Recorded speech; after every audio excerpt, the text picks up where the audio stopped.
عشرے کی مناسبت سے اور آج محرم کی کیا تاریخ ہے؟ تو وہ جو ظلم و ستم، تنگیاں، تکلیفیں، مصائب اہل بیت اطہار نے اٹھائے میدان کربلا میں، ان کا آغاز 7 محرم سے ہو چکا تھا. ان کے دن بے شک ان کی قربانیاں ان کی یاد کے دن ہیں، ان تکلیفوں اور ان دکھوں پر غمزدہ ہونے کے دن ہیں جو اہل بیت اطہار نے اس لیے اٹھائی کہ وہ اپنے نانا کے دین کو، کے پرچم کو سربلند رکھیں. ہم امام حسین علیہ السلام کی پیدائش سے بات کو شروع کرتے ہیں اور کوشش کروں کہ میں کیا مجھے شہادت امام حسین تک لے جائیں. بہت سے لوگوں کو جو اصل بات ہے کہ جو سارے واقعات کا علم نہیں ہے، چند باتیں ہیں جو لوگ جانتے ہیں، اور جو بات کی حقیقت ہے اس بات کا علم بے شمار لوگوں کو نہیں ہے. حضرت سیدنا امام حسین، امام حسن علیہ السلام کی ولادت پاک کی 11 ماہ کے بعد پیدا ہوئے، اور آپ یعنی 6 ماہ کے بعد آپ کی ولادت ہوئی تھی. جیسے 7ویں مہینے کا بچہ ہوتا ہے نا ہمارے یہاں، جس کو 7واں کہتے ہیں، حضرت امام حسین کی ولادت بھی 7واں ہی تھی. یعنی آپ بس 7 مہینے کا شاید 1 دن ہوا ہوگا یا 2 دن ہوا تو آپ کی ولادت ہوئی. عموماً اس طرح کے بچے عموماً بچتے نہیں ہیں، کمزور ہوتے ہیں، اور اللہ تعالیٰ نے حضرت امام حسین کو زندگی عطا فرمائی. کتابوں میں لکھا ہے کہ اس لڑی میں، یعنی انبیاء کرام اور ان کے اہل اطہار کی لڑی میں حضرت یحییٰ بن زکریا تھے، یعنی زکریا کے بیٹے یحییٰ تھے جو اس ماہ پیدا ہوئے تھے 6 مہینے کے حمل سے، اور پھر حضرت امام حسین ہیں جو 6 مہینے کے حمل سے پیدا ہوئے تھے.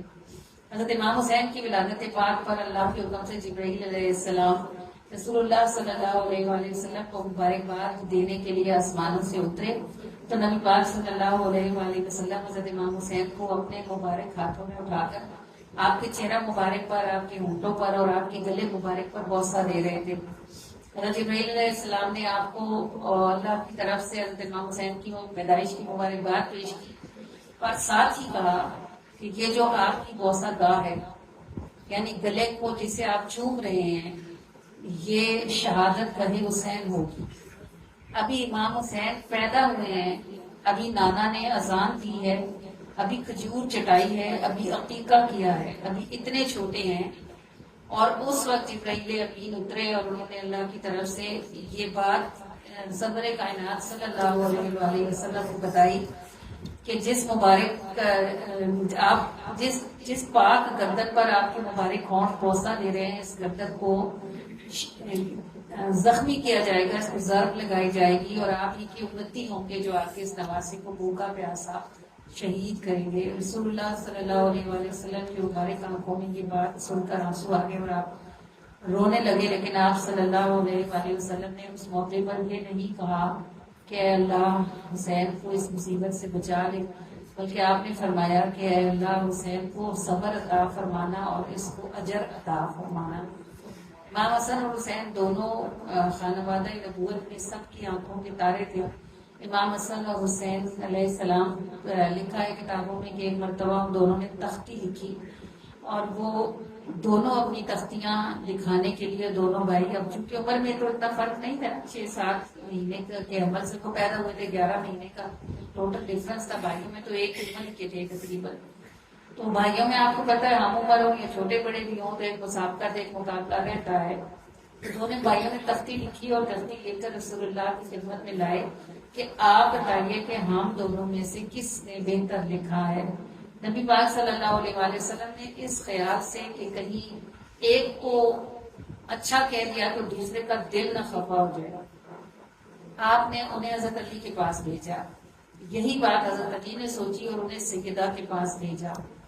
یہی بات سیدہ نے سوچی کہ دونوں شہزادوں میں سے جس کی اچھی کہی تو وہ خوش ہوگا، اور جس کی نہ اچھی ہوئی تو وہ اس کا دل خفا ہو جائے گا. ان کے دل کو خفگی سے بچانے کے لیے سید نے فرمایا اس میں اچھا اور برا تو میں تمہیں کیا بتاؤں، یہ میرے پاس کچھ موتی ہے، میں پھینکتی ہوں، جس نے زیادہ اٹھا لیے اس کی اچھی ہوگی. مطلب انہوں نے بھی بچوں پر ہی بات ڈالنے کی کوشش کی. ساتھ وہ موتی تھے، جب سیدہ نے وہ موتی پھینکے تو دونوں شہزادے ان کی طرف لگ کے دونوں بھائیوں نے 3 موتی اٹھائے اور قریب تھا کہ کوئی ایک بڑھ کے چوتھا اٹھا لیتا. اللہ کے حکم سے جب فرشتہ اترا اور اس نے اس ایک موتی کو 2 حصوں میں تقسیم کر دیا دونوں کے پاس. جب یہ بات رسول اللہ صلی اللہ علیہ وآلہ وسلم کو پتہ چلی تو آپ کی مبارک آنکھوں میں آنسو آ گئے اور آپ نے فرمایا اللہ کو ان کے دل کی اتنی آزردگی بھی قبول نہیں کہ دونوں میں سے کسی ایک کو اچھا اور دوسرے کو کم اچھا کہا جائے. اور اس کی بے نیازی کی شان یہ ہے کہ اسی جان کو بھوکا پیاسا شہید کیا جائے گا. اور ایک مرتبہ ایک صحابی ہرنی کا ایک بچہ لے کر نبی پاک کی خدمت میں حاضر ہوئے اور ہرنی کا وہ بچہ رسول اللہ کو تحفۃ پیش کیا. اس وقت حضرت امام حسن وہاں تشریف فرما تھے. وہ ہرنی کا بچہ انہوں نے رسول اللہ سے لے لیا. امام حسین کو پتہ چلا تو وہ بھی تشریف لائے اور ضد کرنے لگے. چھوٹے بچے تھے, ضد کرنے لگے کہ مجھے بھی ایسا ہی ہرنی کا بچہ چاہیے. تو اب ان کو یہ کون سمجھاتا کہ یہ وہ صاحب پکڑ کے لائے ہیں, جنگل سے پہاڑ سے اٹھا کے لائے ہیں, کہ دوسرا ویسا کہاں سے آئے گا. ابھی ان کے آنسو زمین پر گرے بھی نہ تھے کہ مسجد کے دروازے سے ہرنی خود اپنے بچے کو ساتھ لے کر مسجد میں حاضر ہوئی اور اس نے کہا کہ اللہ کے رسول, میں پہاڑ پر اس بچے کو دودھ پلا رہی تھی, مجھے اللہ کی طرف سے حکم ہوا کہ اس بچے کو لے جاؤں اور شہزادگان کی خدمت میں پیش کروں. اگر یہ رو پڑتے اور ان کے آنسو زمین پر گرتے تو پتہ نہیں کیا کوہرام برپا ہو جاتا. یہ بھی وہ وقت تھا جس نے رسول اللہ کو رلایا اور آپ صلی اللہ علیہ وآلہ وسلم آنسوؤں کے ساتھ ہوئے کہ ان شہزادوں کی اللہ کے بارگاہ میں ایسی جگہ ہے کہ معمولی چھوٹی چھوٹی باتوں پر, جن باتوں پر بچوں کو سمجھا دیا جاتا ہے, وہ باتیں بھی اللہ کو گوارا نہیں کہ ان کے دل کو آزردہ کریں. اور یہ اس کی بے نیازی ہے کہ اسی ہستی کو اس کے اہل و عیال اہل بیت اطہار کے ساتھ اس کی آنکھوں کے سامنے شہید کیا جائے گا. اور یہ سب غم اور صدمے اٹھانے کے بعد یہ اللہ کی بارگاہ میں خود بھی حالت شہادت میں تشریف لے جائیں گے. یہ بات کہ امام حسین شہید ہوں گے مدینے کے بچے بچے کو پتہ تھی. یہ بات کہ امام حسین شہادت کے رتبے پر فائز ہوں گے آپ کی پیدائش کے فوراً بعد معلوم ہو گئی تھی. لیکن نہ تو کبھی سیدۃ النساء نے, نہ کبھی حضرت علی نے, اور نہ ہی کبھی سرور کائنات صلی اللہ علیہ وآلہ وسلم نے اللہ کی بارگاہ میں یہ دعا کی کہ اللہ تعالیٰ امام حسین کو اس آزمائش سے نکال لے. کیونکہ جب استاد کامل ہوتے ہیں تو شاگرد آزمائے جاتے ہیں اور شاگردوں کا آزمائش میں پورا اترنا یہ بتاتا ہے کہ ان کی تربیت کسی تربیت کرنے والے نے کی ہے. تو جو اللہ کے بندے ہوتے ہیں اگر انہیں پتہ بھی چل جائے کہ ان کے ساتھ کیا ہونے والا ہے تو وہ اپنے رب کی رضا پہ راضی رہنے کی دعا کرتے ہیں, مصیبت کے ٹلنے کی دعا نہیں کرتے.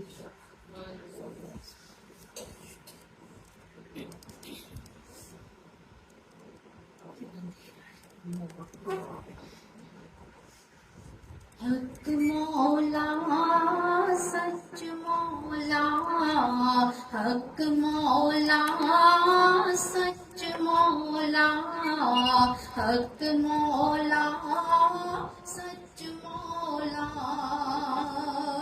اندر باہر خلوت خلقت ہر تھا تیرا نام.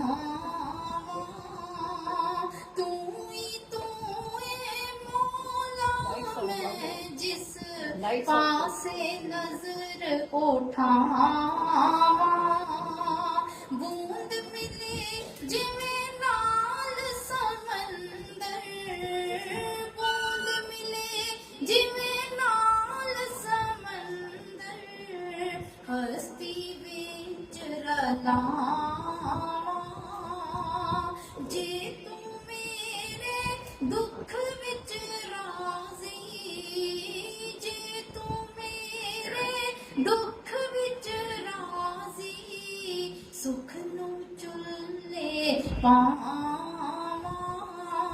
حق مولا سچ مولا, حق مولا سچ مولا. توفیق نہ دے میں تیرا ذرا عمل کماواں, میں کی میری ਨਫਸ ਨੂੰ ਖਾੜੇ ਲਾਵਾਂ,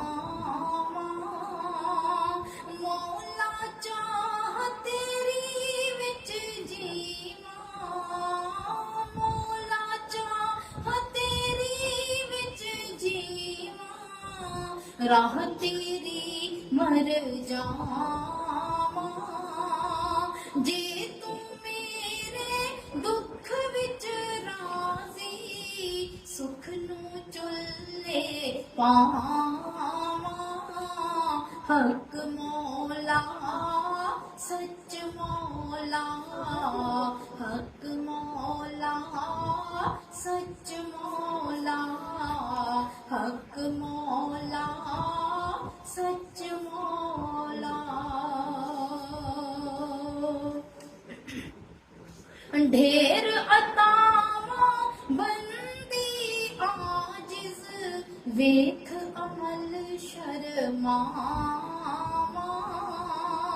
ਸ਼ੁਕਰ ਤੇਰਾ ਮੈਨੂੰ ਮੁਮਕਿਨ ਨਾਹੀਂ, ਉਮਰ ਵੀ ਸਾਰੀ ਲਾਵਾਂ, ਜਾਣਦਾ ਏ ਤੂੰ ਫੇਰ ਵੀ ਦੇਤਾ, ਜਾਣਦਾ ਏ ਤੂੰ ਫੇਰ ਵੀ ਦੇਤਾ, ਤੇਰੇ ਸਦਕੇ ਜਾਵਾਂ, ਹਕ ਮੌਲਾ ਸੱਚ ਮੌਲਾ, ਹਕ ਮੌਲਾ ਸੱਚ ਮੌਲਾ। ਲਫ਼ਜ਼ ਬਗੈਰ ਤੋਂ ਸਭ ਕੁਝ ਸੁਣਦਾ, ਭਾਵੇਂ ਮੈਂ ਨਾ ਸੁਣਾਵਾਂ, ਨਜ਼ਰ ਤੇਰੀ ਤੋਂ ਪਰਦਾ ਕੀ ਕਿਵੇਂ ਆਪਣਾ ਆਪ ਲੁਕਾਵਾਂ, ਸ਼ਾਹਰਗ ਤੋਂ ਵੀ ਜੇ ਅਕਰਬ ਤੂੰ, ਸ਼ਾਹਰਗ ਤੋਂ ਵੀ ਜੇ ਅਕਰਬ ਤੂੰ, ਹੋਰ ਕਿਦੇ ਵੱਲ ਜਾਵਾਂ, ਜੇ ਤੂੰ ਮੇਰੇ ਦੁੱਖ ਵਿੱਚ ਰਾਜ਼ੀ, ਸੁਖ ਨੂੰ ਚੁੱਲੇ ਪਾਵਾਂ, ਹਕ ਮੌਲਾ ਸੱਚ ਮੌਲਾ, ਹਕ ਮੌਲਾ ਸੱਚ ਮੌਲਾ। ਨੇਕੀ ਤੈਨੂੰ ਨਫਾ ਨਾ ਦੇਂਦੀ, ਆਪਣੇ ਲਈ ਕਮਾਵਾਂ, ਪਾਕ ਹੈ ਤੂੰ ਤੇ ਬੰਦੀ ਤੇਰੀ, ਗੰਦੀ ਨਾਲ ਗੁਨਾਹਾਂ, ਇੱਕ ਅਰਜ਼ ਮੇਰੀ ਸੁਣ ਲੈ ਮੌਲਾ, ਇੱਕ ਅਰਜ਼ ਮੇਰੀ ਸੁਣ ਲੈ ਮੌਲਾ, ਮਿੰਨਤਾਂ ਤਰਲੇ ਪਾਵਾਂ, ਨਾਲ ਫਜ਼ਲ ਮੈਥੋਂ ਰਾਜ਼ੀ ਹੋ ਜਾ, ਮੈਂ ਵੀ ਈਦ ਮਨਾਵਾਂ, ਹਕ ਮੌਲਾ ਸੱਚ ਮੌਲਾ, ਹਕ ਮੌਲਾ ਸੱਚ ਮੌਲਾ, ਹਕ ਮੌਲਾ ਸੱਚ ਮੌਲਾ, ਹਕ ਮੌਲਾ ਸੱਚ ਮੌਲਾ, ਹਕ ਮੌਲਾ ਸੱਚ ਮੌਲਾ, ਹਕ ਮੌਲਾ ਸੱਚ ਮੌਲਾ, ਹਕ ਮੌਲਾ ਸੱਚ ਮੌਲਾ।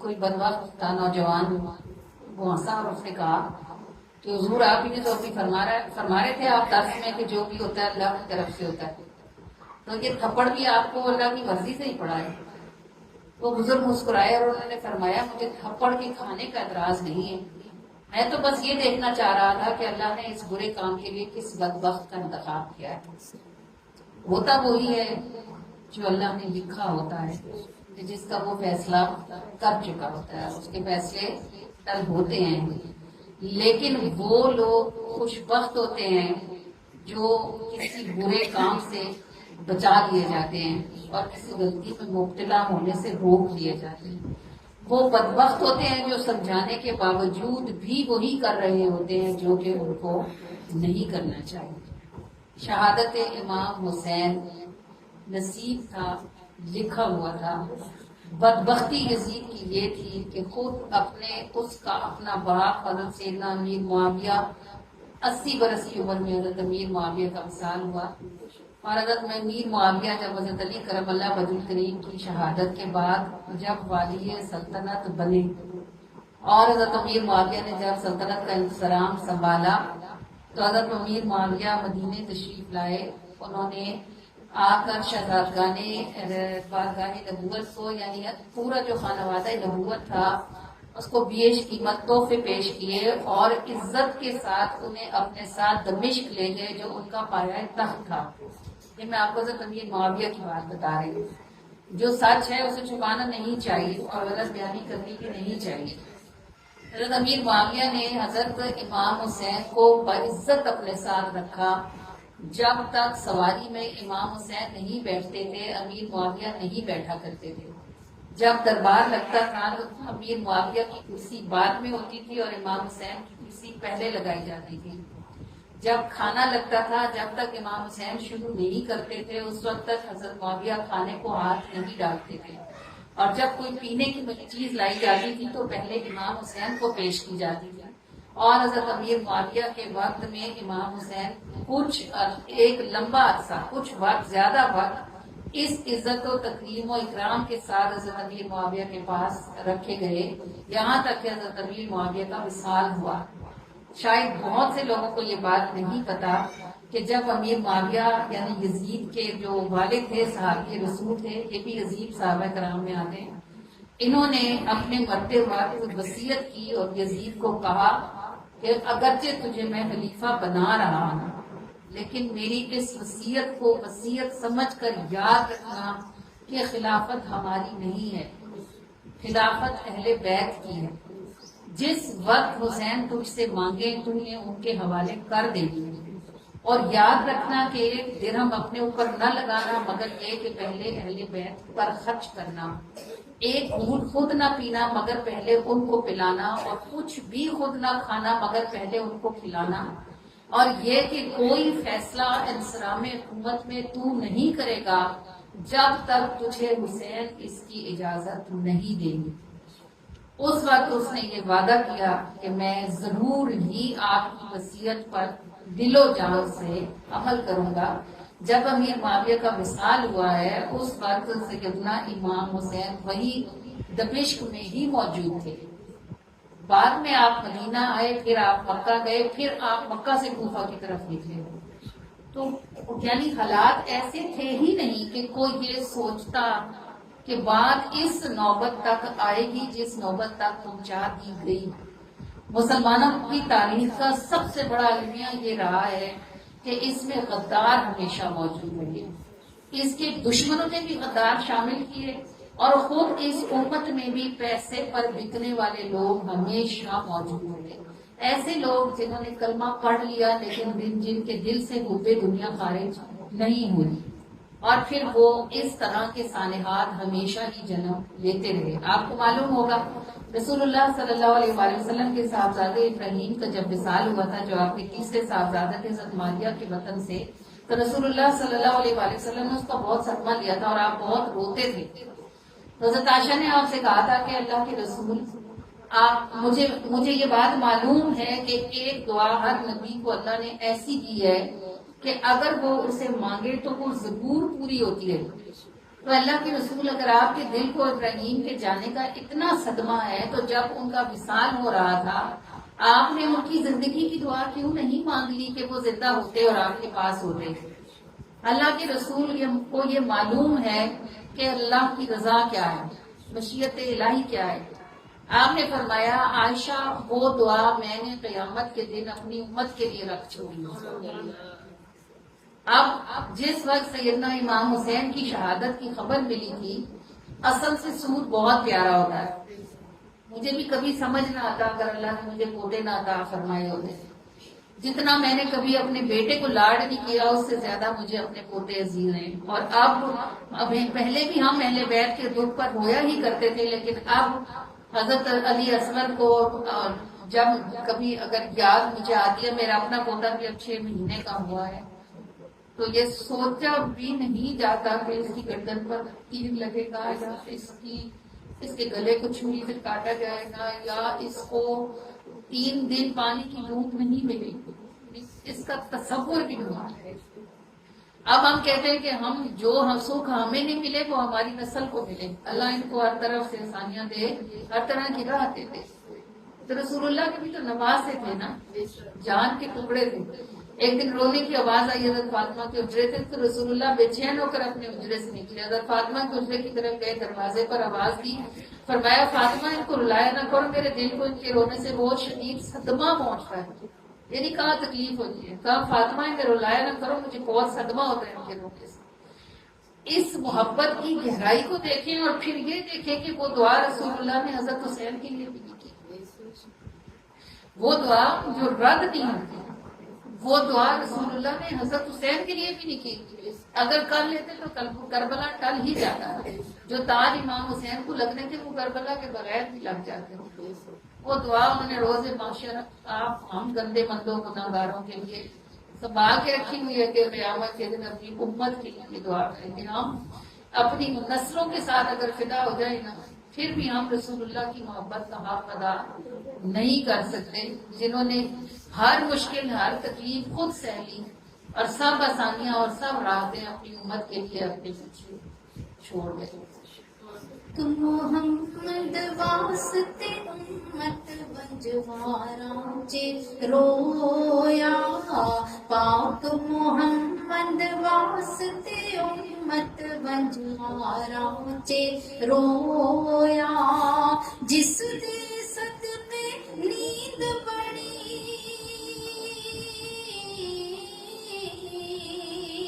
جس دے صدقے نیند بڑی، کدی پوری رات نہ سویا، جس دے صدقے نیند بڑی، کدی پوری رات نہ سویا، جس دے صدقے نیند بڑی، کدی پوری رات نہ سویا۔ لوکی کانٹے راہ بچھاندے، نبی دعاواں دیندا، نبی دعاواں دیندا، لوکی کانٹے راہ بچھاندے، نبی دعاواں دیندا، نبی دعاواں دیندا، کڑوی کھاندا مٹھیاں دیندا،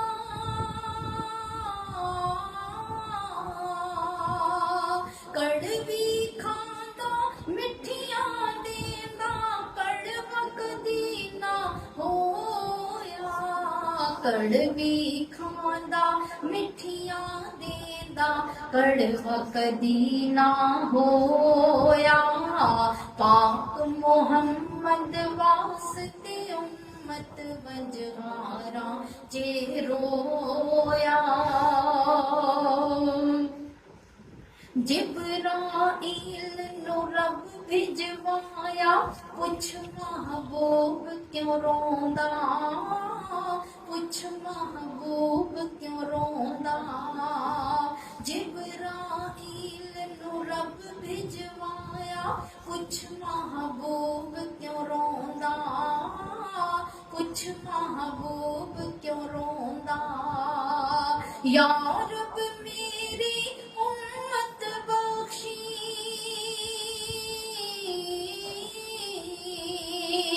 یا رب میری امت بخشی اور نہ چاہ مینوں کویا یا رب میری امت بخشی اور نہ چاہ مینوں کویا پاک محمد واسطے امت ونجہارا چے رویا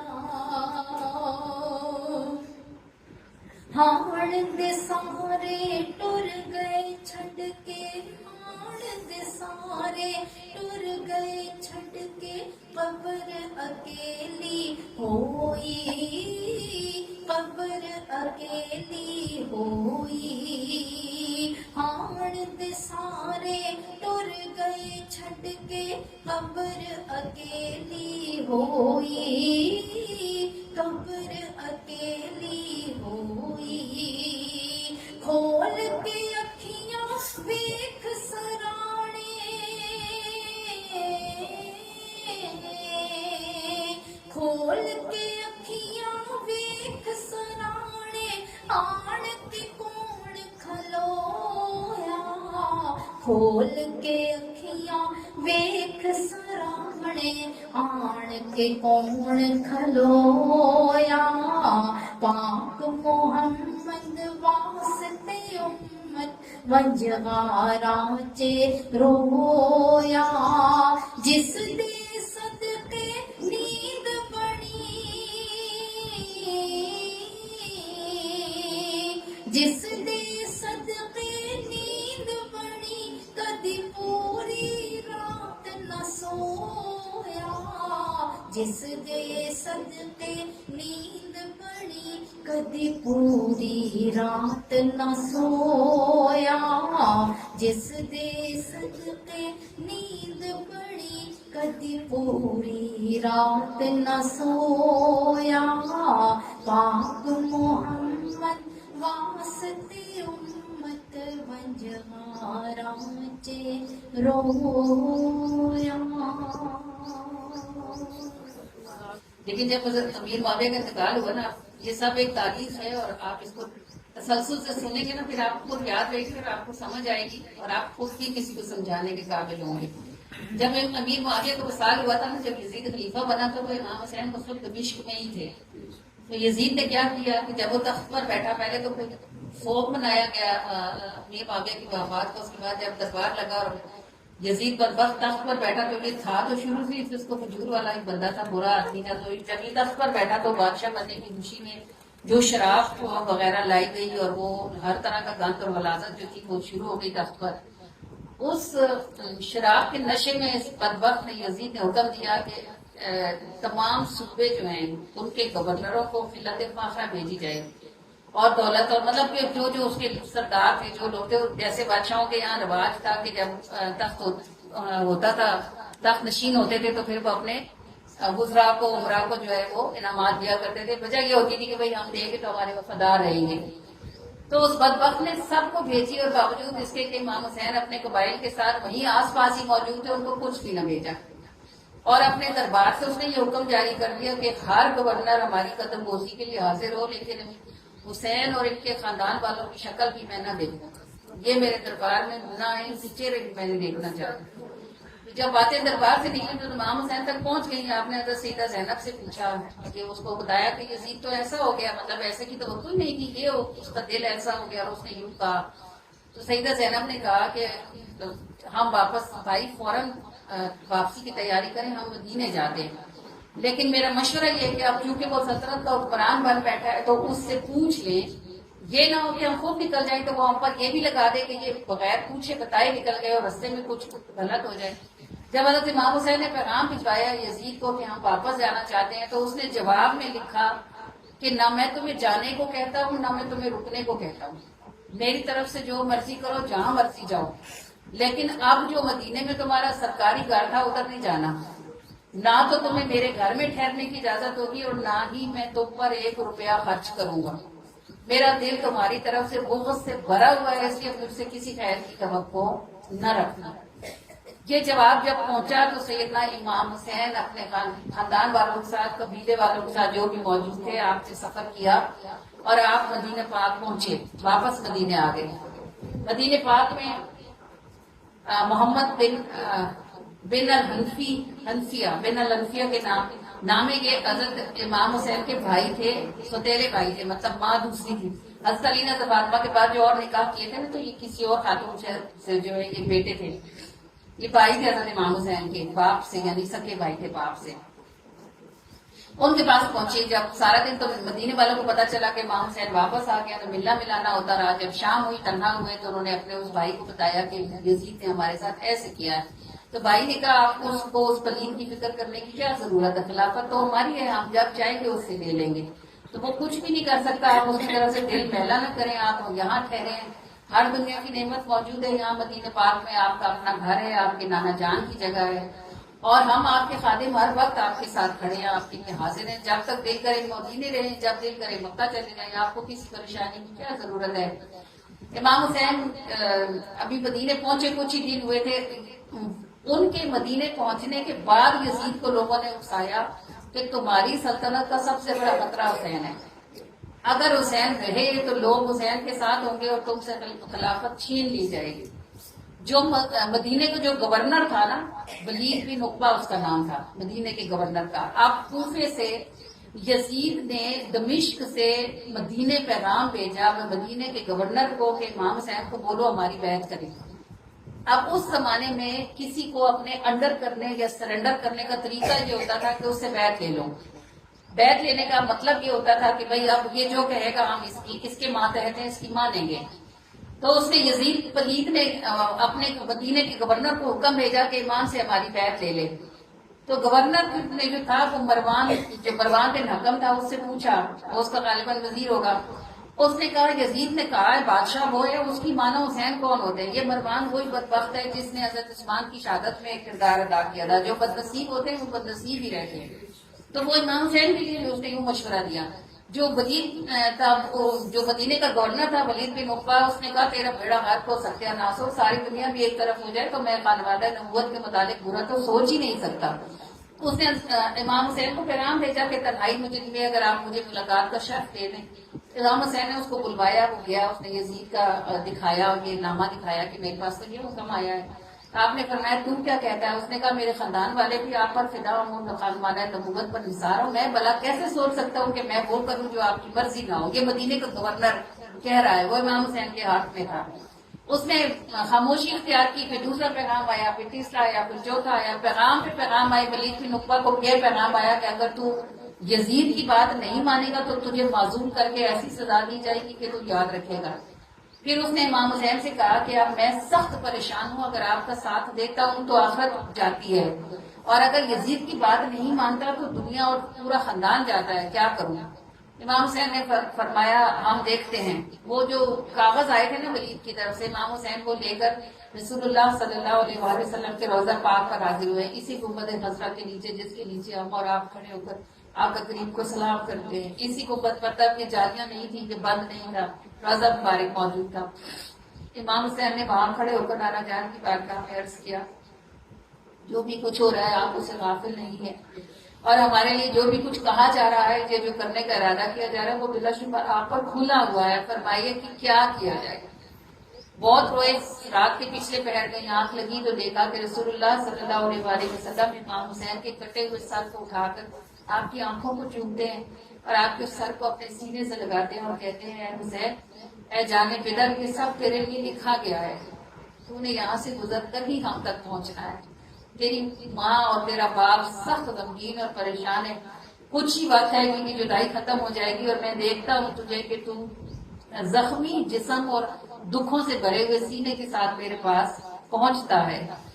امام حسین وہاں سے اٹھے، پھر اپنی والدہ محترمہ کی قبر مبارک پر گئے اور اپنی جان کو الوداع کیا، اور انہوں نے کہا کہ مجھے بھائی یہ خواب اشارہ ہی تھا نا، اشارہ یہ تھا کہ بھئی آپ کو مدینہ چھوڑنا ہے۔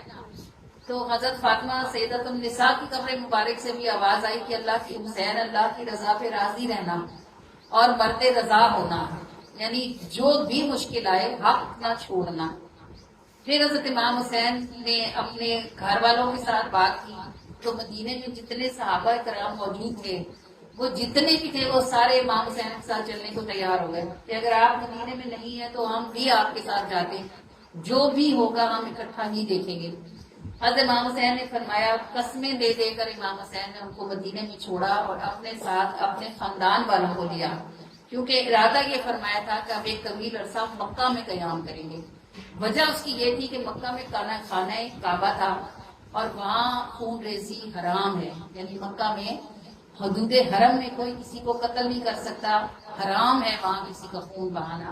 تو امام حسین اپنے اہل بیت کو لے کر، یہ غالباً 60 ہجری تھی، یعنی ہجرت نبی کا 60واں سال تھا اور شعبان المعظم کی 3 تاریخ تھی جب حضرت امام حسین مدینہ چھوڑ کر مکہ کی طرف نکلے تھے، اور وہ یہ جانتے تھے کہ اس کے بعد وہ کبھی مدینہ واپس نہیں آئیں گے۔ آپ اور میں جب ہم عمرے پہ جاتے ہیں اور ہم مدینہ چھوڑ کے نکلتے ہیں تو ہمیں یہ آس ہوتی ہے کہ شاید ہمیں دوبارہ بھی بلایا جائے اور ہم پھر بھی اس بارگاہ میں قدم رکھیں گے۔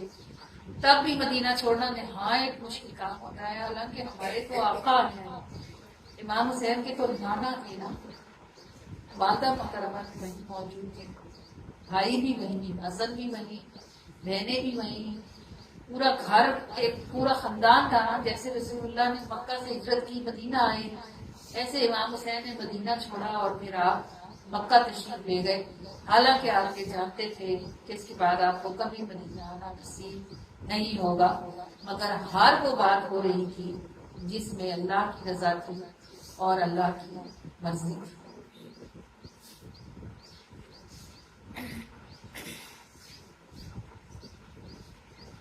چندا کی نگری سے آئے ستارے، زہرا کی گودی میں اللہ الہ الا ہو، اللہ اللہ اللہ لا الہ الا نازوں کے پالے ہاتھوں کے چھالے، کربل میں پہنچے نور کے حالے، نازوں کے پالے ہاتھوں کے چھالے، کربل میں پہنچے نور کے حالے، سجدہ کر کے سر کٹوالے، سجدہ کر کے سر کٹوالے، یہ ہے سچا پیار نبی جی، اللہ اللہ اللہ لا الہ الا ہو، اللہ اللہ اللہ لا الہ الا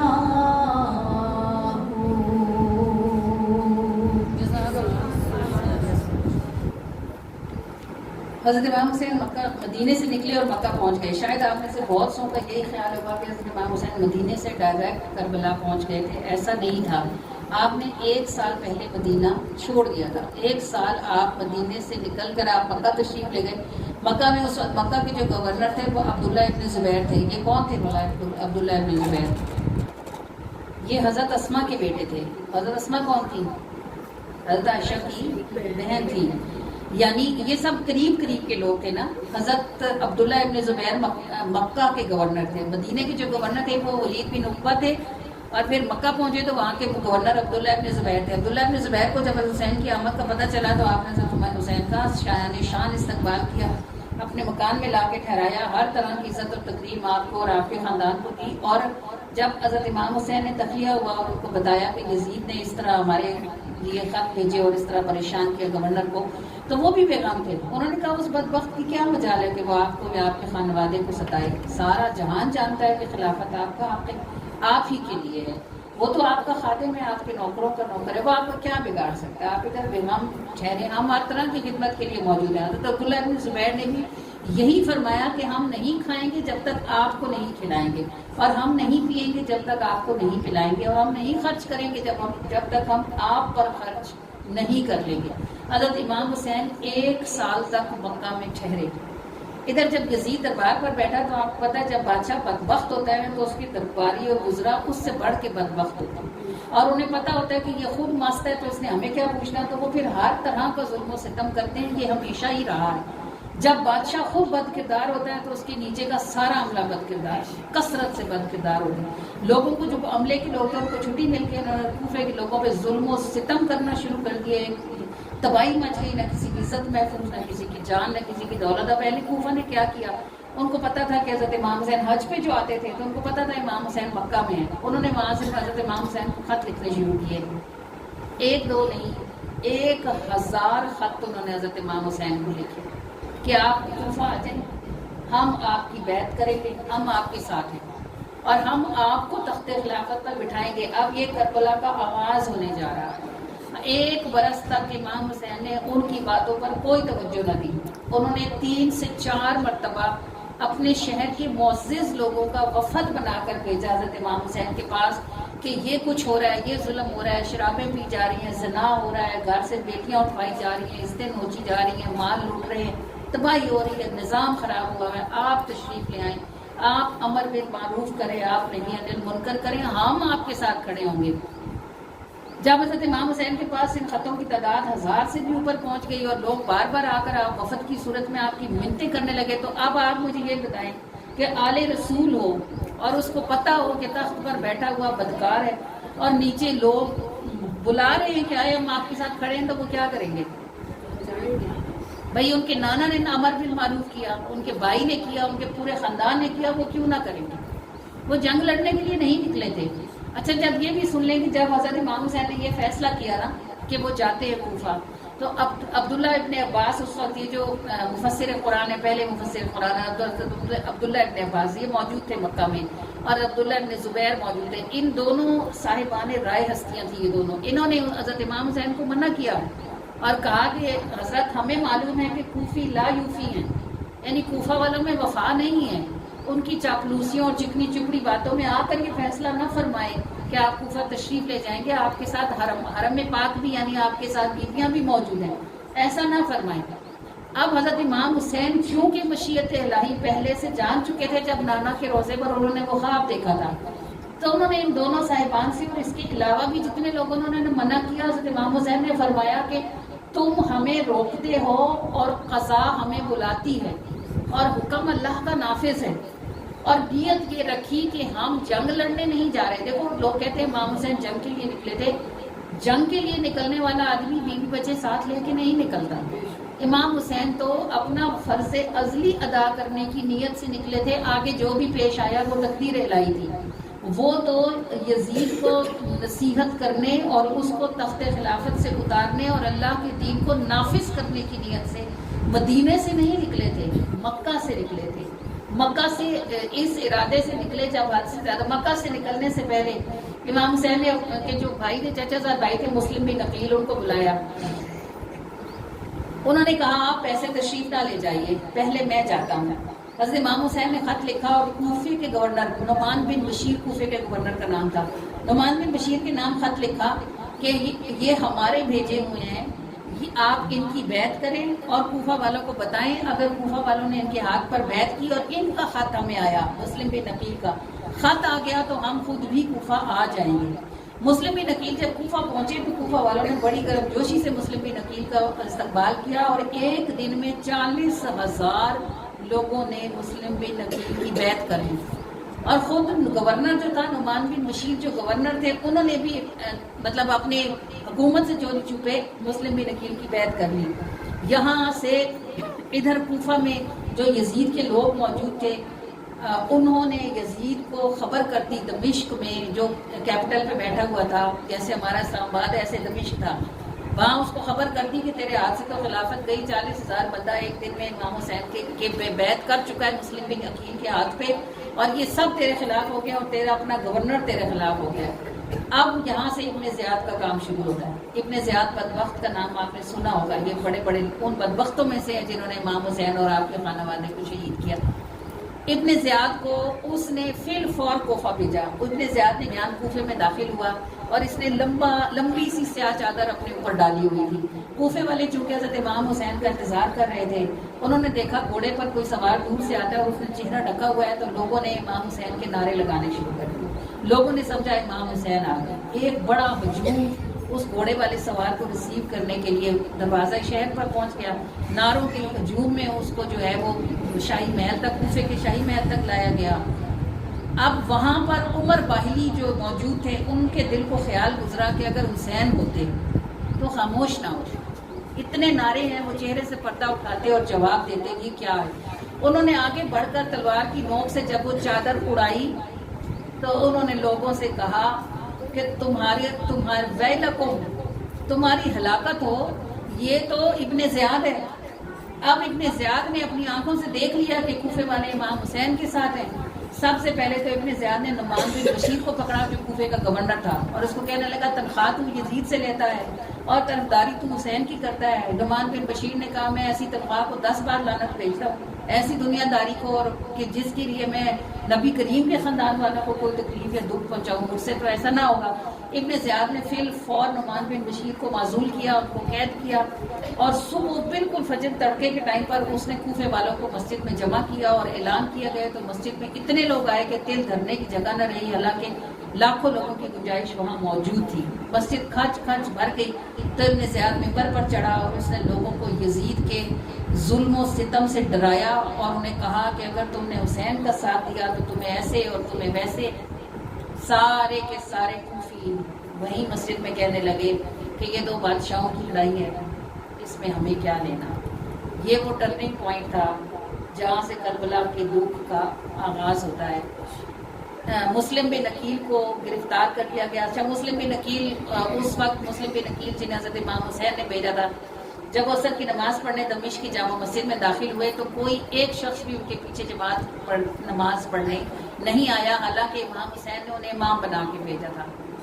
انہوں نے کسی لڑکے سے پوچھا کہ یہ کیا ہوا لوگوں کو، اس نے کہا لوگوں کے دل تو بے شک آپ کے ساتھ ہیں، لیکن ان کی تلواریں یزید کے ساتھ ہو گئی ہیں۔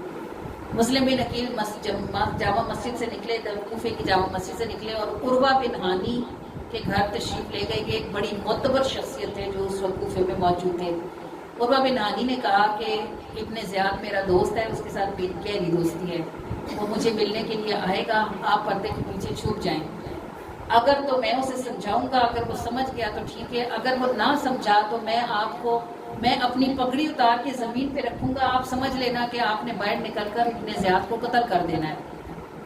مسلم بن عقیل پردے کے پیچھے چھپ گئے۔ ابن زیاد عروہ بن ہانی کو ملنے کے لیے آیا، عروہ بن ہانی نے اس کو سمجھایا، اس نے کہا وہ بوڑھے خاموش ہے، ہم یزید کے وفادار ہیں۔ عروہ بن ہانی نے اپنا صافہ اتار کر فرش پہ رکھ دیا۔ یہ اشارہ کرنا تھا مسلم بن عقیل کو کہ باہر آؤ اور اس بدبخت کا سر اڑا دو۔ اگر ابن زیاد کو کوفے میں ہی قتل کر دیا جاتا تو وہ بدبخت میدان کربلا میں نہ پہنچتا حضرت امام حسین کو شہید کرنے کے لیے۔ 3 بار انہوں نے صافہ نیچے رکھا، مسلم بن عقیل پردے کے پیچھے سے باہر نہیں آئے، یہاں تک کہ ابن زیاد ملاقات ختم کر کے واپس چلا گیا۔ جب وہ واپس چلا گیا اور بن ہانی نے مسلم بن عقیل سے پوچھا، باہر نکلے وہ پردے کے پیچھے سے، ان سے کہا کہ اتنا سنہرا موقع تھا، آپ نے کیوں ضائع کر دیا؟ مسلم بن عقیل رو پڑے، انہوں نے کہا میں 3 مرتبہ اس ارادے سے تلوار نکال کر بڑے جوش سے اٹھا کہ میں ابھی اس بدبخت کا سر قلم کرتا ہوں، لیکن مجھے پیچھے سے کسی نے کمر سے کس کے پکڑ لیا۔ اب مجھے کہا گیا کہ اے مسلم، اس کا وقت ابھی نہیں آیا، ابھی اس نے اپنے نامہ اعمال کو اور سیاہ کرنا ہے، اور جو لکھا گیا ہے وہ ہونا ہے۔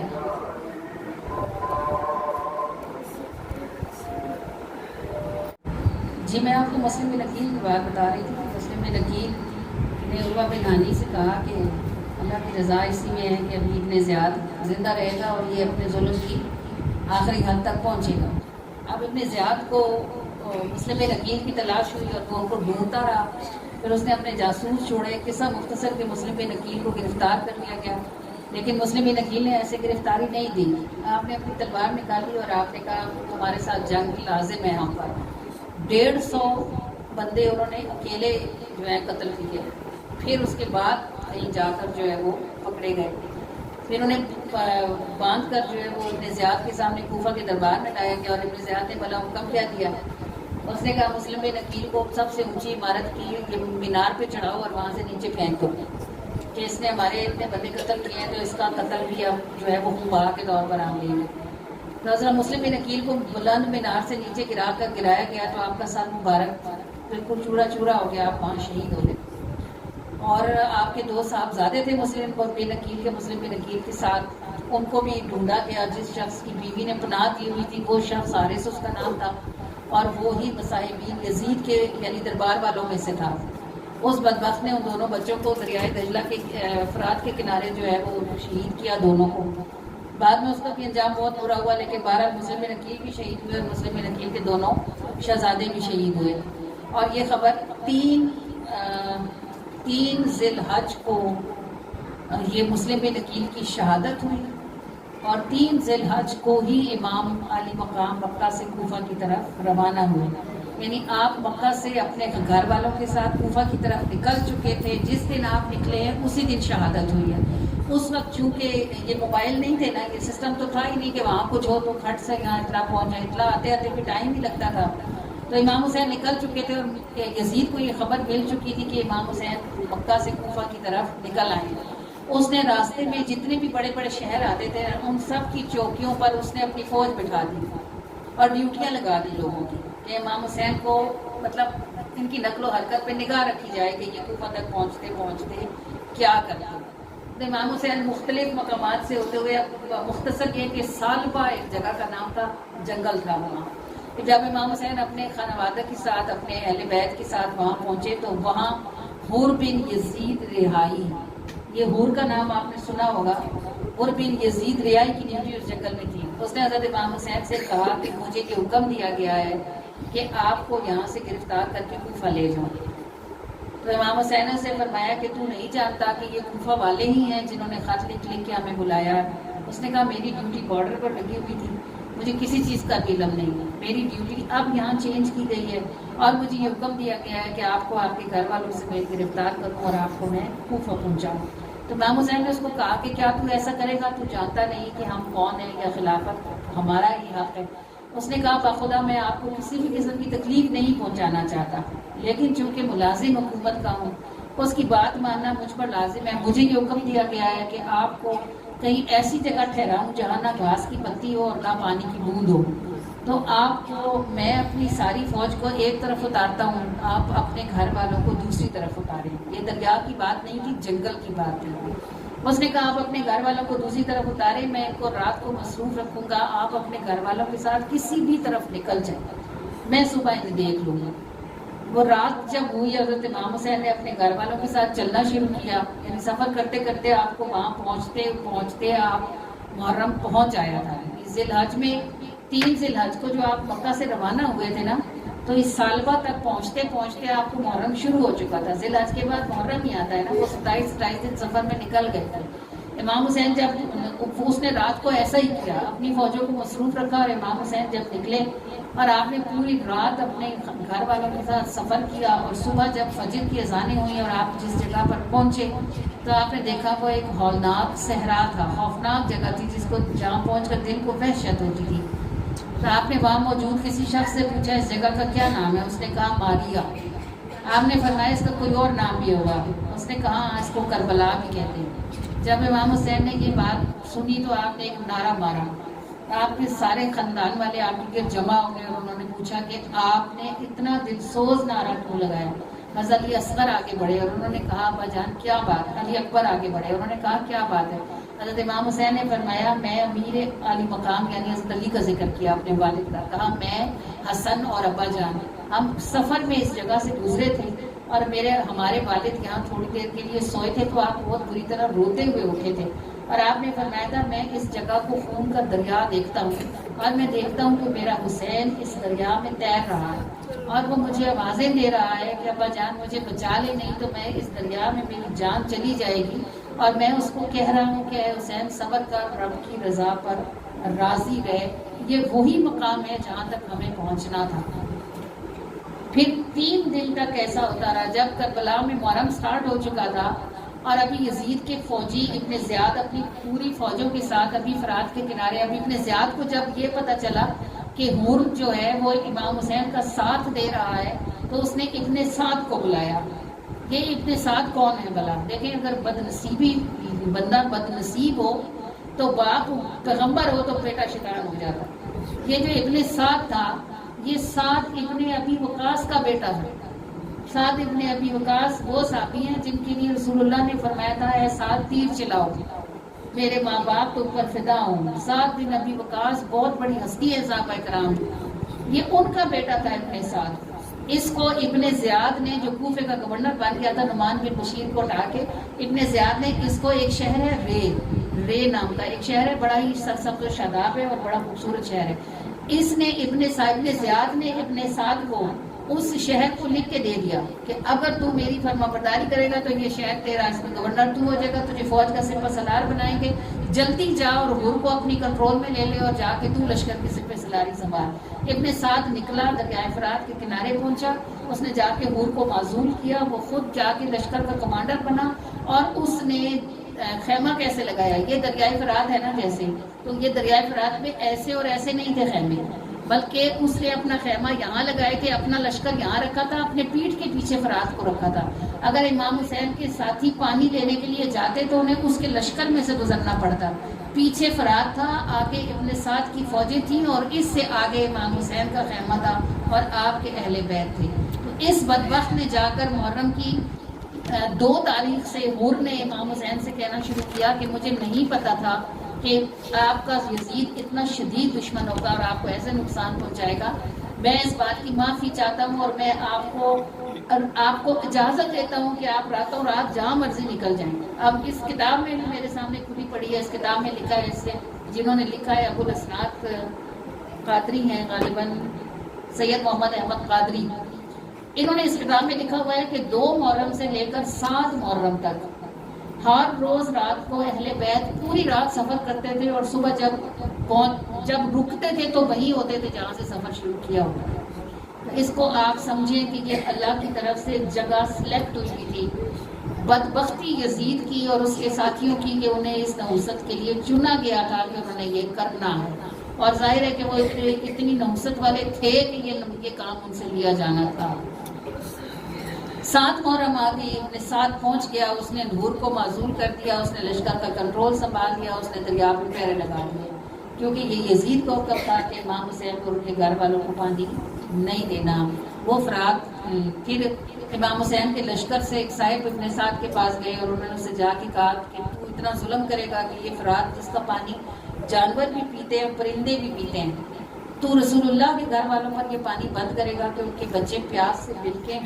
اس نے کہا تمہاری باتیں سب صحیح ہیں لیکن یہ جو مجھے امیری مل رہی ہے اور لشکر کی سپہ سالاری، اس پہ آگے مجھے کچھ نظر نہیں آتا اور میں نے وفادار یزید کا ہی رہنا ہے.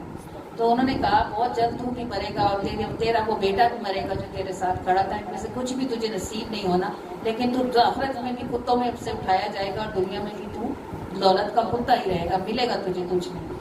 پھر وہ مرکہ 7 محرم گزری، پھر 8 محرم گزری، پھر 9 محرم گزری، اور اس دوران آپ کو پتہ ہی ہے کہ اہل بیت اطہار میں جو لوگ تھے وہ پانی کے لیے کوشش کرتے رہے.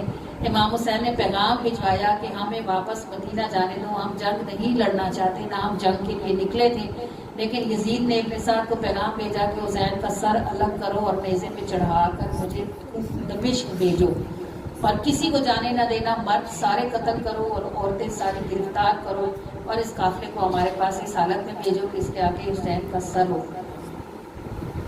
تو آپ کو معلوم ہی ہے کہ حضرت عباس جو تھے یہ حضرت حسین کے بھائی تھے، باپ سے سگے تھے، ماں دوسری تھی. یہ عباس نبی پاک کے چچا نہیں تھے، اور وہ جو 2 عبداللہ ابن عباس تھے وہ مفسر قرآن کے وہ بھی نہیں تھے. حضرت علی کے 4 بھائی اور حضرت امام حسین کے 4 بھائی اور تھے، ابو بکر، عثمان، عمر اور علی. 4 بھائی اور تھے دوسری بیویوں سے تھے، وہ بھی میدان کربلا میں تھے. آپ کو نام صرف عباس کا سننے کو ملتا ہوگا کہ ابو بکر اور عمر سے دشمنی رکھنے والوں نے، ابو بکر، عمر اور عثمان سے دشمنی رکھنے والوں نے 3 بھائیوں کے نام ہی غائب کر دیے ہیں، حالانکہ وہ تینوں بھی وہاں موجود تھے اور انہوں نے شہادت پائی. عباس اتنے چوتھے بھائی تھے جنہوں نے پانی کا مشکیزہ بننے کے لیے پہلے ایک ہاتھ کٹوایا، پھر دوسرا ہاتھ کٹوایا، پھر اسی حال میں شہید ہوئے کہ دونوں بازو نہیں تھے اور پانی کو خیمے تک نہیں پہنچا سکے تھے. حضرت علی اصغر شہید ہوئے، حضرت علی اکبر شہید ہوئے، پھر اون شہید ہوئے، پھر محمد شہید ہوئے کہ حضرت زینب کے بیٹے تھے. حضرت زینب نے حضرت امام حسین سے کہا جب تک یہ موجود ہیں اس وقت تک آپ باہر نہیں جائیں گے. تو ایک ایک کر کے تمام مرد جس بھی عمر کے تھے وہ شہید ہوئے اور آخر کار حضرت امام حسین تنہا باقی بچے.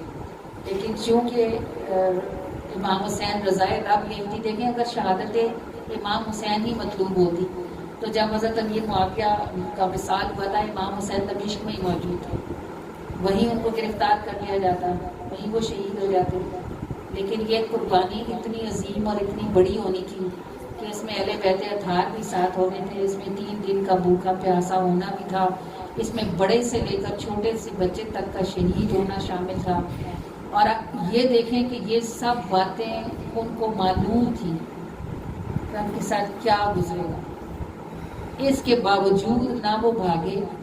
جب 9 محرم کی رات آئی تو امام حسین نے حضرت عباس سے ہی کہا کہ چراغ بجھا دو عباس. جب اندھیرا ہو گیا خیمے میں تو امام حسین نے فرمایا کہ یزید صرف میرے خون کا پیاسا ہے، ان سے آپ میں سے کسی سے کوئی دشمنی نہیں ہے. آپ میں سے جو بھی کوئی جانا چاہے اپنے اہل و عیال کو لے جانا چاہے، میں کسی سے ناراض نہیں ہوں، آپ جا سکتے ہیں. اسی لیے اندھیرا کر دیا گیا ہے کہ کسی اٹھنے والے کو کسی کے سامنے شرمندگی نہ ہو. اور جب دیر کے بعد چراغ روشن کیا گیا تو جتنے موجود تھے اتنے ہی موجود تھے. جو موجود تھے انہوں نے کہا آپ کے بغیر زندگی کا کیا مزہ ہے، اگر آپ نہیں ہیں تو جی کر کیا کریں گے. اگر ہم یہاں تک آپ کے ساتھ آ گئے ہیں تو اس سے آگے آپ کا ساتھ نہیں چھوڑیں گے. کہ 10 محرم کا دن آیا جس دن امام حسین ظہر عصر کی نماز کے بعد خود امامہ باندھ کر، چونکہ کوئی اور مرد لڑنے کے لیے موجود نہیں تھا، ایک بیمار زین العابدین تھے جو اتنے شدید بیمار تھے کہ وہ اٹھ بھی نہ سکتے تھے، صرف اسی لیے وہ خیمے کے اندر موجود تھے. سیدنا امام حسین خود باہر تشریف لائے. 3 دن کی بھوک تھی، پیاس تھی، اور اپنے جوان بیٹے کو، اپنے جوان بھتیجوں کو، اپنے جوان بھائیوں کو اپنی آنکھوں کے آگے شہید ہو کر سب کی لاشیں خود اٹھا کر لائے تھے. اور اس غم کے ساتھ، اس تنہائی کے ساتھ یہ بھی جانتے تھے کہ یہ یزیدی کتے ان کی عورتوں کے خیمے سے صرف اس لیے دور ہے کہ وہ خیمے میں موجود ہیں. جب وہ نہیں رہیں گے تو ان پاک باز اور پاک دامن بیویوں کو خیموں سے باہر نکالا جائے گا، ان کو اونٹوں پہ لادا جائے گا، ان کو سڑکوں پہ لے جایا جائے گا، انہیں گلیوں میں گرایا جائے گا. لیکن وہ اپنی رب کی رضا کے آگے یوں کھڑے تھے کہ ان کا رب ان سے راضی ہو. اس وقت جب وہ باہر تشریف لائے اور انہوں نے جنگ شروع کی تو یزیدیوں کی ہمت نہ ہوتی تھی کہ ان کے قریب آئے. جس طرح پہ امام حسین کی تلوار جاتی تھی لاشوں کے ڈھیر لگتے تھے، دور سے وہ تیر مارتے تھے، قریب نہ ہوتے تھے، دور سے تلوار مار کے گزر جاتے تھے. عصر کی نماز کا وقت ہوا، امام حسین نے آواز دی کہ جنگ روکی جائے کہ نماز ادا ہو. انہوں نے کہا آپ پڑھیں، ہم نہیں رکتے.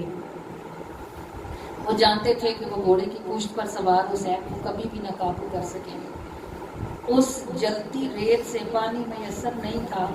300 زخم تھے جس میں پاک پر نیزے اور تلواروں کے، اور پانی نہیں تھا. اس آگ جیسی ریت سے امام حسین نے تیمم فرمایا اور اس تپتی ریت پر بغیر جائے نماز کی سجدہ اپنے رب کی بارگاہ میں ادا کرنے کے لیے جب آپ نے اپنا سر ریت پر رکھا تو یہ بدبخت شمر تھا، شمر سے جوشن، یہ بدبخت تھا جس نے حور کی تابعداری کی خبر کوفے میں پہنچائی تھی اور ابن زیاد نے اپنے ساتھ کو بھیجا تھا.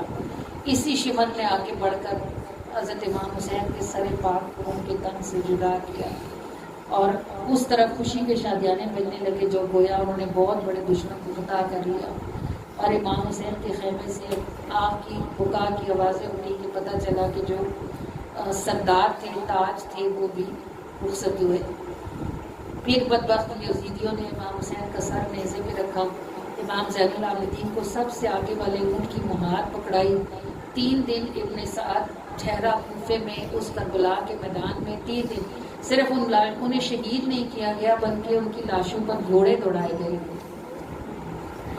ابن سعد بدبخت نے اپنے بدبخت جہنمی ساتھیوں کی قبریں بنائی، ان کو غسل دیا اور ان کا جنازہ خود پڑھا، اور امام حسین کے ساتھی بے گور و کفن اس تپتے صحرا میں دن کی گرمی اور رات کی ٹھنڈک میں 3 دن ایسے ہی پڑے رہے۔ 3 دن کے بعد جب ابن سعد بدبخت اپنے قافلے کو لے کر، اپنے لشکر کو لے کر کربلا سے نکلا تو دریائے فرات کے کنارے آباد ایک گاؤں کے لوگ آئے، اس کا نام میرے ذہن میں نہیں ہے۔ ان لوگوں نے آ کر ان مبارک لاشوں کی تدفین کی۔ انہوں نے وہاں دالیں، گندم، چاول، جو یہ سب کچھ اکٹھا کیا، کچھ گوشت وغیرہ اور کچھ بنایا کھانا اور بطور ثواب تقسیم کیا۔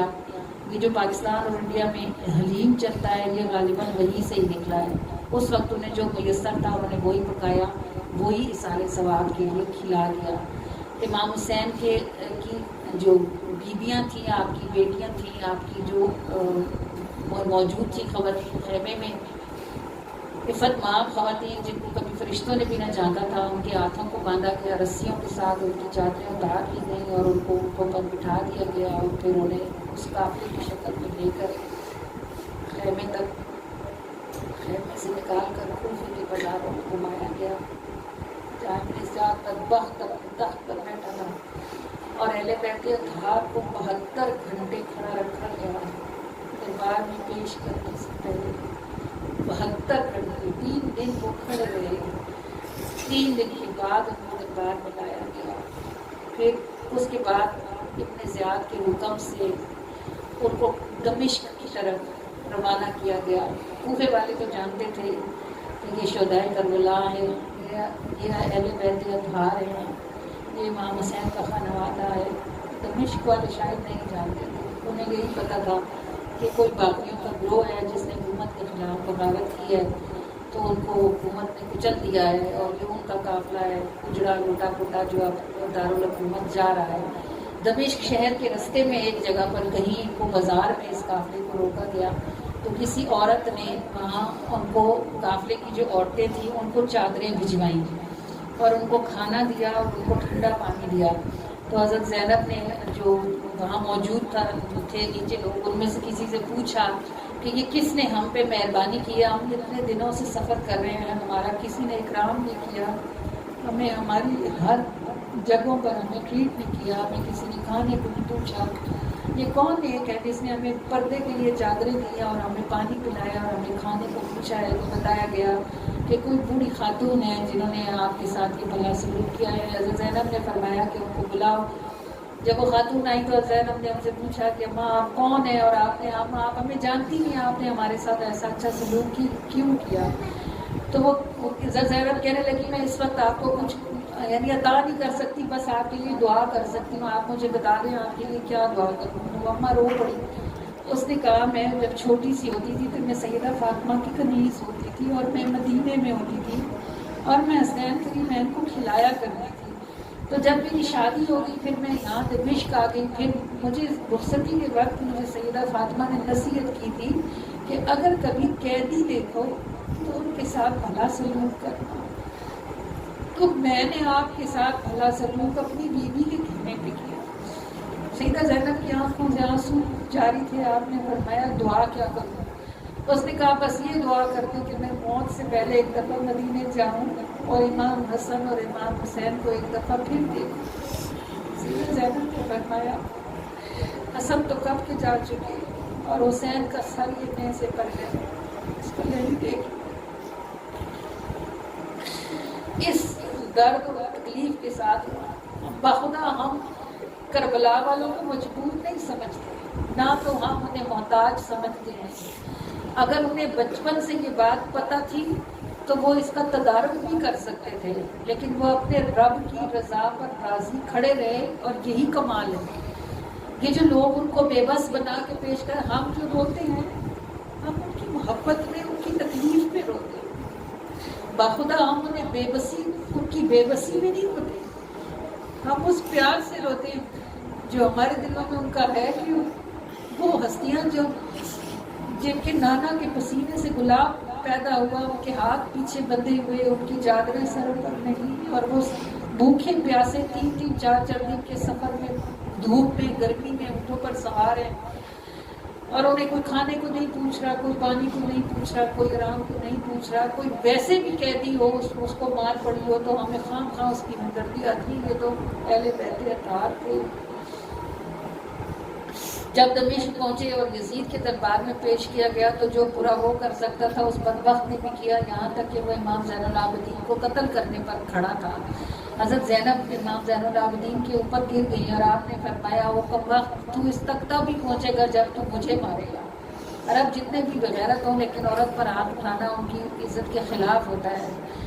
تو یزید نے اپنے جلاد سے کہا رک جا، میں اس عورت کی باتوں میں سچائی دیکھتا ہوں، یہ سچ کہتی ہے خون کی کشش ایسی ہی ہوتی ہے۔ تب امام زین العابدین کو اس کی تلوار سے بچایا گیا۔ پھر یزید پلید نے ان بیویوں کو عورتوں کے پاس بھیجا، جو بھی اس نے بکواس کرنی تھی، اپنا خطبہ پڑھا، امام حسین کو اس نے برا بھلا کہا، پھر ان کو اندر بھیجا خواتین کے پاس، کچھ وقت اس نے ان کو اپنے پاس رکھا۔ بعد میں اس نے حضرت زینب سے پوچھا کیا چاہتی ہیں، انہوں نے کہا ہمیں مدینے واپس بھیج دیں۔ تو پھر یزید نے ان کو مدینے واپس بھجوایا۔ امام زین العابدین نے حضرت زینب اور حضرت سکینہ اور ان کے ساتھ دیگر خواتین جو تھیں وہ ساری امام حسین کا سر واپس لے کر مدینے پہنچی۔ امام حسین کا سر مدینے پاک میں ہی دفن ہے، اور سیدہ فاطمہ کی بارگاہ میں عرضی ڈالی اور جو بھی کچھ گزرا میں ان پر سنایا، اور باقی ساری زندگی پھر یہ اہل خانوادہ اہل بیت مدینے پاک میں رہے۔ امام زین العابدین کے متعلق ہم پڑھتے ہیں کتابوں میں کہ وہ جب ٹھنڈا پانی دیکھتے تھے تو زاروں کتار ہوتے تھے، ساری زندگی انہوں نے کبھی پانی ٹھنڈا نہیں پیا، اور مدینہ شہر سے بہت دور باہر کہیں ان کا گھر تھا، ریگستان میں انہوں نے اپنا چھوٹا سا اجڑا بنایا ہوا تھا، وہ اس میں اللہ کی عبادت کرتے رہتے تھے۔ اور یہ اپنے زیاد بدبخت جب اس کو مختار سقفی قتل کرنے کے لیے ڈھونڈ رہا تھا، یہ امام زین العابدین کے دروازے پہ ہی گیا تھا، اور اس نے ان سے کہا تھا میں 3 دن کا پیاسا ہوں، مجھے پانی پلائیں، اور امام زین العابدین نے اس کو 3 کٹورے ٹھنڈے پانی بھر کے پلائے۔ جب اس نے تیسرا پی لیا تو اس نے کہا کہ آپ نے مجھے پہچانا نہیں؟ آپ نے فرمایا او بدبخت، تو نے میرا گھر اجاڑ دیا، تو نے میرے باپ کو شہید کیا، تو نے میرے بھائیوں کو شہید کیا، میں تمہیں پہچانوں گا نہیں؟ اس نے کہا پھر آپ نے مجھے پانی کیوں پلایا؟ آپ نے فرمایا جب ہم تیرے علاقے میں تھے تو ہم تیرے مہمان تھے، تو نے ہمارے ساتھ وہ کیا جو تو نے سیکھا تھا، آج تو ہمارے علاقے میں ہے، ہمارا مہمان ہے، ہم تیرے ساتھ وہی کریں گے جو ہمیں سکھایا گیا ہے۔ اللہ کریم شہدائے کربلا کی عزت و شانوں و عزتوں کے صدقے سے اس امت مسلمہ کو ہدایت عطا فرمائے۔ اللہ کریم ہمارے دلوں کو ان کی عقیدت اور ان کی محبت عطا فرمائے، اور اللہ کریم اس محبت کو سیدھا رستہ عطا فرمائے۔ اہل بیت اطہار کی محبت میں اللہ ہمیں گمراہ نہ فرمائے۔ اللہ تعالیٰ ہمیں اہل بیت اطہار کی محبت صحابہ کرام کی محبت کے ساتھ عطا فرمائے۔ ہم اہل بیت اطہار کی محبت میں کسی کو برا نہ کہیں، جو اچھا ہے وہ اچھا ہے۔ اللہ تعالیٰ ہمیں اپنے راستے سیدھے رکھنے کی توفیق عطا فرمائے، اور اس اہل بیت اطہار کی اس محبت کے ساتھ اللہ کریم ہم سب کو ان کے صدقے سے عافیتوں کے ساتھ جینے، عزتوں کے ساتھ مرنے اور عزتوں کے ساتھ میدان محشر میں اٹھنے کی توفیق اور سعادت عطا فرمائے۔ نازوں کے پالے پیار سے شہیدوں کو دیکھ کر صدمے سے کانپتی ہیں محمد کی بیٹیاں، صدمے سے کانپتی ہیں محمد کی بیٹیاں، صدمے سے کانپتی ہیں محمد کی بیٹیاں، صحروں کے پھول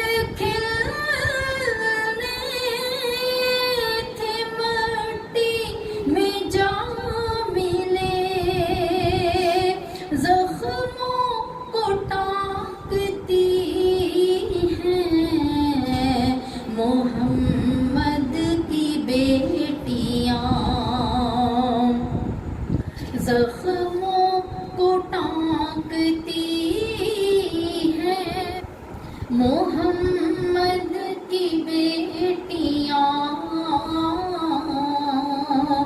صدمے سے کانپتی ہیں، محمد کی بیٹیاں چہرے گلاب آنکھیں ستاروں کی مثل تھی، ہاتھوں سے ڈھانکتی ہیں، محمد کی بیٹیاں ہاتھوں سے ڈھانکتی ہیں، محمد کی بیٹیاں صدمے سے کانپتی ہیں، محمد کی بیٹیاں بابا یہ امتی ہیں، کوئی غیر تو نہیں، حسرت سے طاقتی ہیں،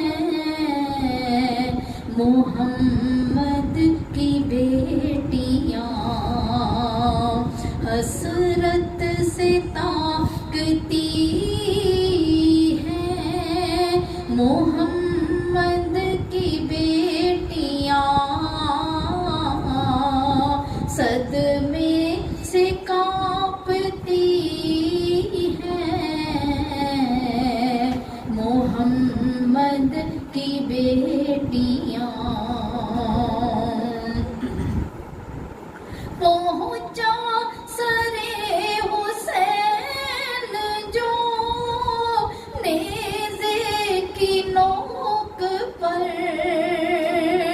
گلیوں میں بھاگتی ہیں، محمد کی بیٹیاں گلیوں میں بھاگتی ہیں، محمد کی بیٹیاں صدمے سے کانپتی ہیں، محمد کی بیٹیاں نازوں کے پانے پیاسے شہیدوں کو دیکھ کر صدمے سے کانپتی ہیں، محمد کی بیٹیاں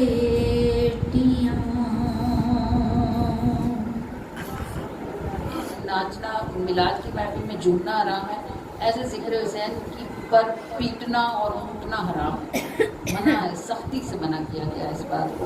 یہ حدیث ہے کہ جو عورتیں میت پر بیعت کرتی ہیں اگر وہ اپنے مرنے سے پہلے توبہ نہیں کریں گی تو ان کو قیامت والے دن خارش کا دوپٹہ ڈالا جائے گا۔